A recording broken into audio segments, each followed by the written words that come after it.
नमस्ते भैया। नमस्ते नमस्ते। हाँ बेटा, गरीबों का तो भगवान भी नहीं होता। अब सुख की घड़ी आने ही वाली थी और फिर हमारे ऊपर दुख की घड़ियां आ गई। नीयत साफ हो, दिल सच्चा हो और कर्म अच्छे हो तो वो सबका साथ देता है। ईश्वर सबके साथ है। मायूसी के दलदलों में भी खुशियों का कमल खिलता है। जो चलता है अपने संस्कारों पर भला कब उसका सिंहासन हिलता है। हाँ, दौरे परीक्षा में घेर लेते हैं तूफान कभी, लेकिन जो अडिग रहता है अपने उसूलों पर उसे जीवन भर सुख मिलता है। इसलिए हमेशा इंसान को अपने अच्छे उसूलों पर चलना चाहिए, क्योंकि परीक्षा के दौर तो हर किसी की जिंदगी में आते जाते रहते हैं। अरे खाक तैयार हो, सब कुछ लूटने वाला है हमारा। कब तक इंतजार करेंगे कि सब कुछ अच्छा होगा हमारे साथ? क्या बात हो गई भाई, जो आप इतनी नकारात्मक बातें कर रहे हैं? मेरी माँ ने दिन रात मेहनत करी है मुझे पढ़ाने के लिए। अरे लास्ट साल था मेरा, मुझे डिग्री मिलने वाली थी, लेकिन आपके भगवान को है ना, ये नहीं चाहिए था। घर टूटने वाला है हमारा, मेरी पढ़ाई अधूरी रह जाएगी। पढ़ाई छोड़ के है ना, दफ्तरों के चक्कर काट काट के थक चुका हूं मैं। अगर इस बार फेल हो गया ना, मेरी और मेरी माँ की दोनों की जिंदगी खराब हो जाएगी। दफ्तरों में जाके कोई समाधान नहीं मिला आपको? मिला ना साहब, 2 लाख रुपए मांग रहे हैं हम जैसे गरीब से। अरे हम तो पाई भी जोड़े ना तो 2000 से ऊपर नहीं इकट्ठे कर सकते। 2 लाख कहाँ से लाए, खुद को बेच दे क्या? फाइल में तो सब कुछ ठीक है और घर तुम्हारे ही नाम है, तुम चिंता मत करो, ये घर तुमसे कोई नहीं ले सकता। धन्यवाद मेम साहब। अच्छा सुनो, वो मैं क्या कह रही थी कि मैं आपके लिए इतनी मेहनत कर रही हूँ और इतने एफर्ट्स लगा रही हूँ, तो आप लोग मेरे बारे में भी तो थोड़ा सोचिए। माफ़ कीजिएगा, हम कुछ समझे नहीं मैडम जी। मैं आपकी मदद तो कर दूंगी, लेकिन उसके लिए 20,000 रुपये लगेंगे। 20,000? ये तो बहुत बड़ी रकम है, हम कहाँ से लाएंगे इतने रुपए? अरे पर आपके धन्यवाद से मेरा ऑफिस और मेरा गुजारा थोड़ी ना चलेगा, पैसे तो चाहिए होंगे कम से कम। मैडम जी देखिए, उसके लिए तो सरकार आपको पैसे दे ही रही है। हम बहुत गरीब आदमी हैं, हमारे पास इतना पैसा नहीं है। देखो, मुझसे ज़्यादा बकवास करने की तो ज़रूरत नहीं है। अगर तुम्हें अपना काम करवाना है तो करवाओ, नहीं तो निकलो यहाँ से। नहीं मैडम जी, हम हाथ जोड़ रहे हैं आपके आगे, ऐसा मत कीजिए। बोला ना, निकलो यहाँ से। अरे पकड़ो अपनी फाइल।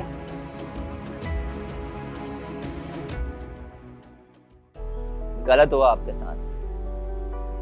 इन भ्रष्ट अफसरों ने तो अति मचा रखी है, लेकिन अति की इति जरूर होती है, अर्थात अति का अंत जरूर होता है।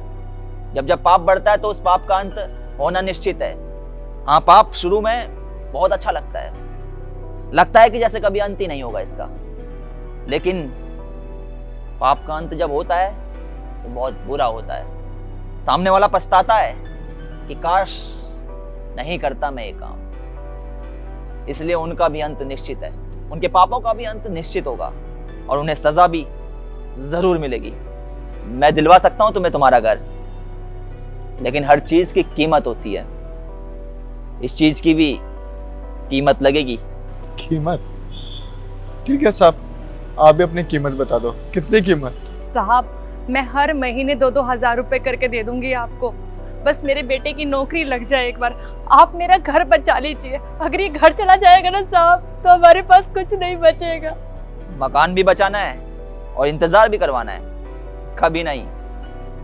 जब मकान अभी चाहिए तो कीमत भी अभी चुकानी पड़ेगी। इतना इंतजार नहीं कर सकता मैं। पर साहब, अभी तो हमारे पास कुछ भी नहीं है देने के लिए।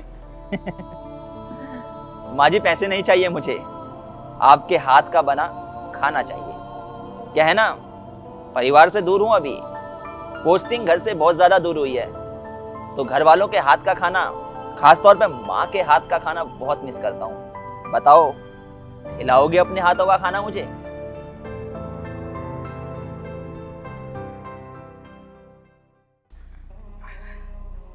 ये लो बेटा खाना, खाकर बताना बेटा कि कैसा बना है। जी जरूर।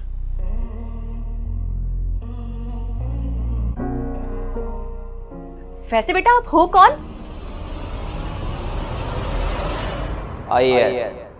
IAS officer Shekhar Pant. Sir, आप देखो सर, मुझसे ना बहुत बड़ी गलती हो गई। अगर ये लोग मुझे बता देते कि इनकी पहुंच इतनी ऊपर तक है तो मैं खुद ही काम कर देती, आपको आने की ज़रूरत भी नहीं पड़ती। मैं यहाँ पे इनका काम करवाने नहीं, बल्कि तुमको तुम्हारे पद से पदमुक्त करने के लिए भी आया हूँ। लेकिन क्यों सर, मैंने क्या कर दिया? आपको यहाँ पे जनता की सेवा के लिए रखा गया है, ना कि जनता को लूटने के लिए। कोई आम इंसान आपके पास मदद की गुहार लेके आता है, लेकिन आप क्या करते हैं? नाजायज फायदा उठाते हैं अपनी पोजीशन का, जिसकी वजह से आम आदमी को न जाने कितनी ही तकलीफों का सामना करना पड़ता है। आप लोगों की वजह से एक आम इंसान अपनी जिंदगी में आज ऊपर नहीं उठ पा रहा है, वो गरीबी के दलदल में धंसता जा रहा है, और इन सब के जिम्मेदार हैं आप। आपने न केवल अपने पद का दुरुपयोग किया है, बल्कि इन लोगों के भविष्य के साथ भी खिलवाड़ किया है, क्योंकि आप लोगों की वजह से न जाने कितने ही लोगों के भविष्य के साथ खिलवाड़ होता है, न जाने कितने ही लोगों के भविष्य बर्बाद होते हैं। सर देखिए, आई एम रियली सॉरी, मुझसे बहुत बड़ी गलती हो गई। आई प्रॉमिस मैं आज के बाद कभी कुछ ऐसा नहीं करूँगी। प्लीज़ एक मौका दे दो मुझे, मैं नहीं करूँगी ऐसा।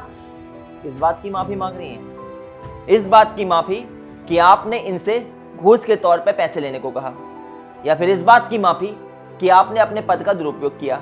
आप अपना नाम तो बदनाम कर ही रही हैं, साथ ही साथ उन तमाम अफसरों के नाम को भी बदनाम कर रही हैं जो अपना काम पूरी ईमानदारी से करते हैं, अपना सर्वस्व निछावर करते हैं अपने पद पर लोगों की सेवा के लिए।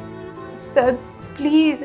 माफ कर देता तुम्हें अगर बात मेरी होती, लेकिन यहाँ पे उन तमाम मासूम लोगों की बात है जिनका हक तुमने छीना है, जिनके चेहरे की मुस्कान तुमने छीनी है, जिनके भविष्य को अंधकार में तुमने डाला है। जब तुमने इतने लोगों के भविष्य को अंधकार में डाला है तो तुम्हारे भविष्य को उजागर मैं कैसे होने दूं?